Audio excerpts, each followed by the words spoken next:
Hi, good morning, everybody. It is Laura, your grateful, recovering alcoholic and addict.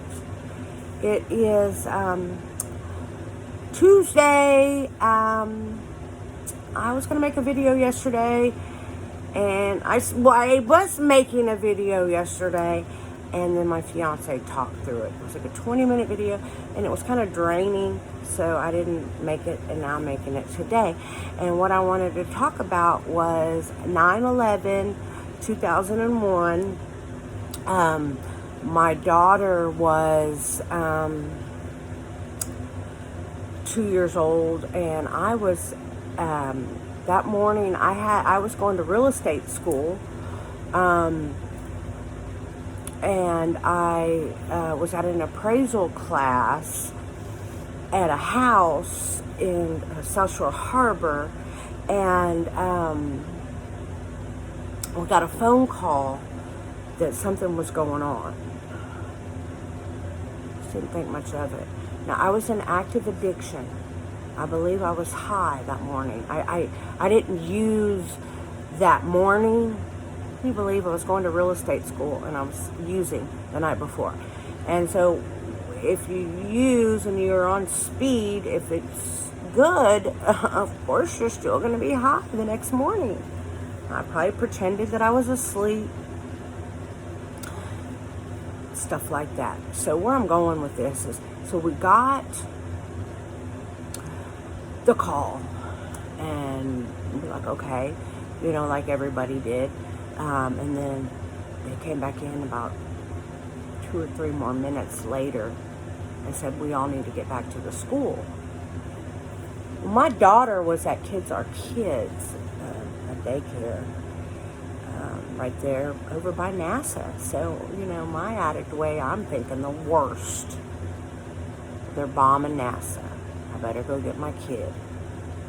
Whatever. Not whatever, but you know what I'm saying. So anyway, we didn't know, I didn't know, I fast forward a little bit. But, so we get back to the real estate school and proceed to bring in a TV to the room.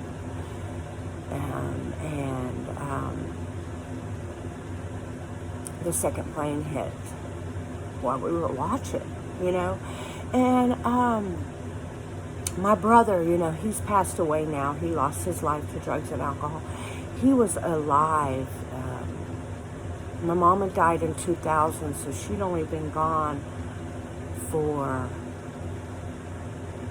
a little bit over a year, or a little bit less than a year. All I kept thinking about was my mother. My mother. And I called my brother, who was in California at the time. It was early. It was 8 o'clock in the morning. 6 o'clock his time. Whenever the second plane hit, I don't know exactly what the times were, but it was early. Anyway, I just proceeded to ask my brother, is there people, and that was probably a stupid question, but it's like, is there people in there dying? He said, yes. Yes, Laura, there's people in there dying. I'm very empathetic, so, I immediately started crying, thinking about these kids these parents that were at work, the kids that are at school, like my daughter, weren't going to see their parents anymore. So, I remember I went over to my girlfriend's house, and she had, she was spinning out of control too, or what, but remember, I was high from the night before. I went over to her house. I hadn't gone and gotten Bailey yet because I was freaked out, and everybody was like, well, she's probably fine right where she's at, so leave her there. I eventually went and got her, but I went to my girlfriend's, and she had a survival kit right there by her door. Combat boots. Really going to war type shit. And a half a gallon of Tanqueray tonic. Oh my God. So we proceeded to try to solve the world's problems as the world is falling apart. Because if you were alive back then, because I know I do these videos for all kinds of ages, but it was a very weird time. God, I wish I would have been sober. I mean, it was we didn't know what was going on. The president was flying above a no-fly zone. I mean, that's right before the plane hit the Pentagon. I mean, it was just the scariest day ever because we didn't know what was coming next. So what did I do? Proceeded to drink Tanqueray tonic. I did go get my daughter. I think I went and got her, then I drank the Tanqueray tonic. I was a functioning addict. But where I'm going with this was a few days later, after that, I had went and had sushi with my ex-husband, and we drank a bunch of sake bombs. Sake bombs are glasses of beer with the sake dropped in it, like at Pearl Harbor, bombs away. We used to drink, we wouldn't go have sushi. He hated sushi, but he was an alcoholic, so, it worked out. Anyway, we drank some sake bombs, and came home. I put my kids to bed like I always did, and then I would leave to go get high. And I would be back before the kids woke up. That was my thing. My ex would like to hang out into the garage, drink beer, but I was one of those, I didn't like to drink at home. And when I drank, I immediately was off to get the mothership. That was just the way it went. Anyway, like I said, it was a few days after 9/11, and the world was it was a weird time in the world. Everywhere was weird. I remember looking at, people that look like Osama bin Laden, things like that. And I'm not a racist person. You just start really looking at what's going on around you, because this shit was insane. But I'm insane in the brain at this time. So I went out, I left after the sake, and we had some Seagrams and 7. Seagrams, 7 and 7. Seagrams, but I put it with 7, so it was 7 and 7. See, I'm 2 years and 12 days sober, 2 years and 12 days. Anyway, I got home before I bounced out of the house. I made some 7 and 7s. Went over to a friend of mine's.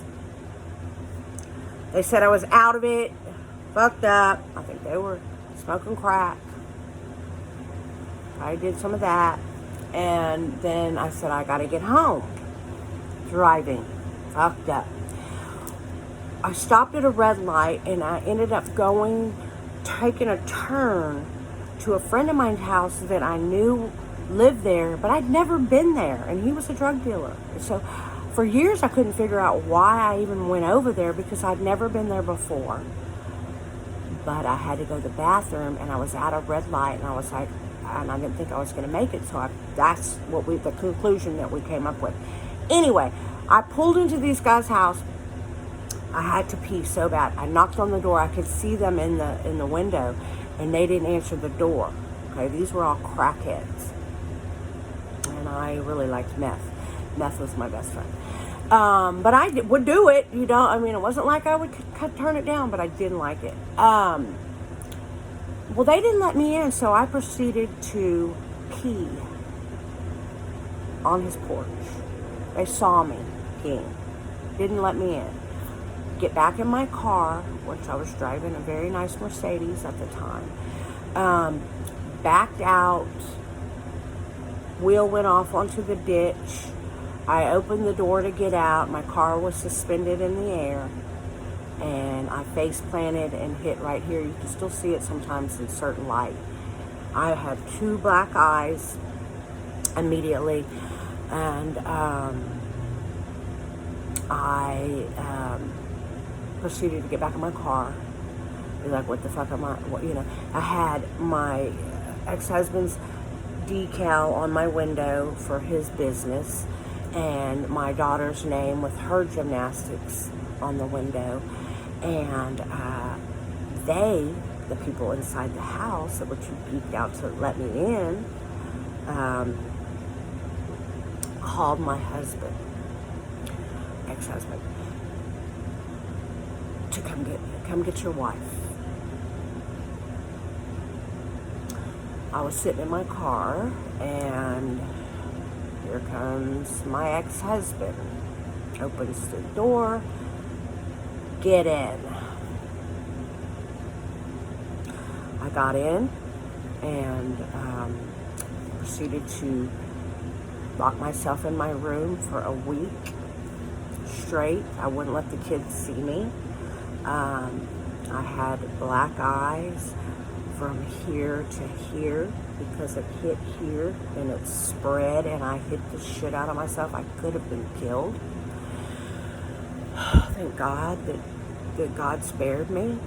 But after that, okay, so I went home. I was supposed to be starting at a church, a Mother's Day out, which I did that for 3 years. I did start, but I called and told them I rode off the road in fog or something, and they bought that. And so I didn't start for a following week until I could cover up my black eyes.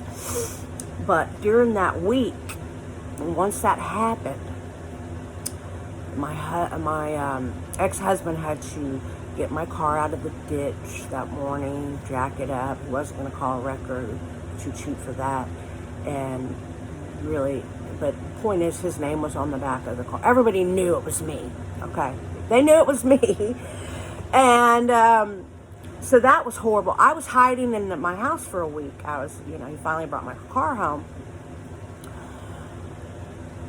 I was so miserable in my life, driving the Mercedes, the car, the house. We hadn't put a pool in yet, but we were just about to put a pool in. We paid off our house.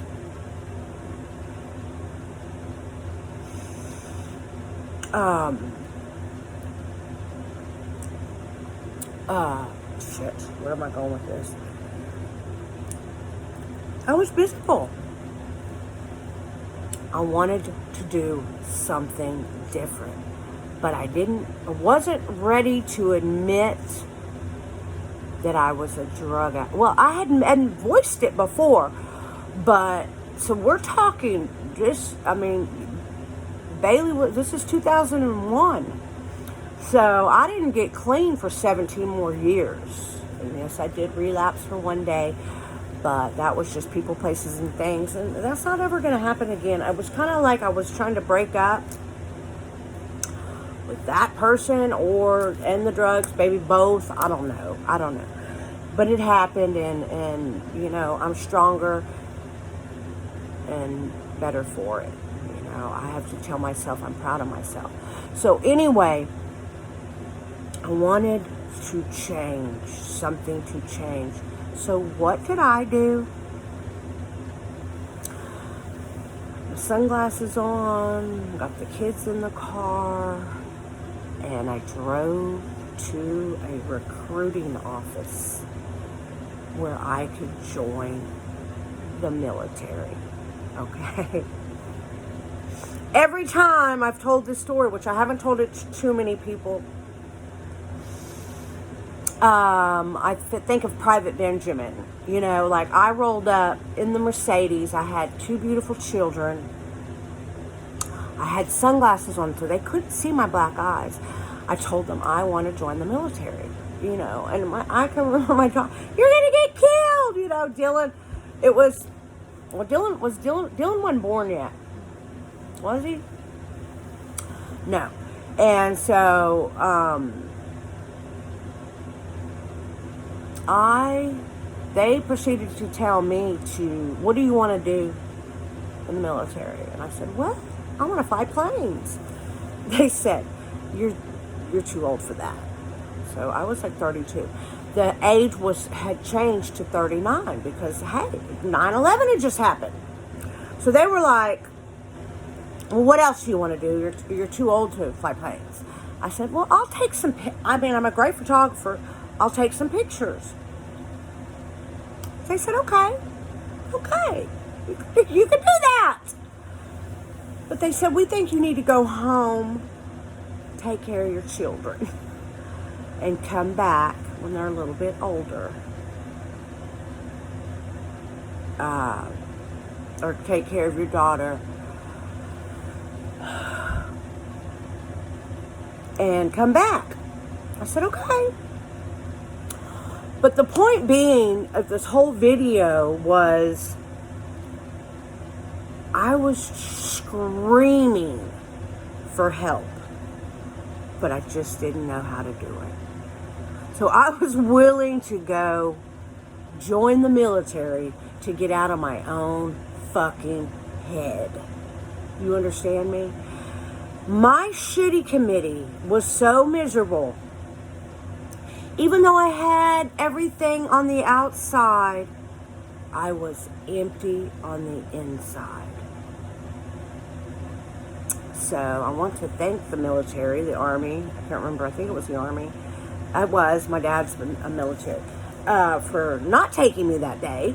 I did eventually go back when I was 39 to try to join. And that's when I had both kids. And they did an APGAR test on me right there in the closet, and they said I was too fat to lose 20 pounds and come back. And it was, here comes my character defect. I lost the weight, but I waited till I had turned 40 and the age was 39. So I couldn't get in. I sabotaged myself. And I see these people in the military now, and I'm 54 now, so I really wish I would have joined the military when I was younger. I really do, because I love any kind of fellowship. That's why I love AA. I love New Hope. I love sitting at the table and having meals and saying grace. I love it. I'm just going to say that there. So, but I did sabotage myself. And that's a true story about 9/11. It really affected me. And I wanted to do something about it. But looking back now, I think I was trying to get away from myself. They don't have drugs. They have drugs in the military. But you know what I'm saying? I can't hang out with people, places, and things if I would have been in the military. So I want you guys to have a good day. I wanted to make that video. Also, tomorrow is the day that my boyfriend Billy, September 14th, is usually a really sad day for me. I would already be crying in my beer, which I don't drink anymore. But tomorrow I'm off today, so I'm fixing to go get my nails done with my sponsor, and then I'm picking up my 2-year chip, and we're gonna go have lunch. She told me she had a present for me, so I love presents. Anyway, you guys have a beautiful day. I love you guys, and stay clean, stay sober. Bye.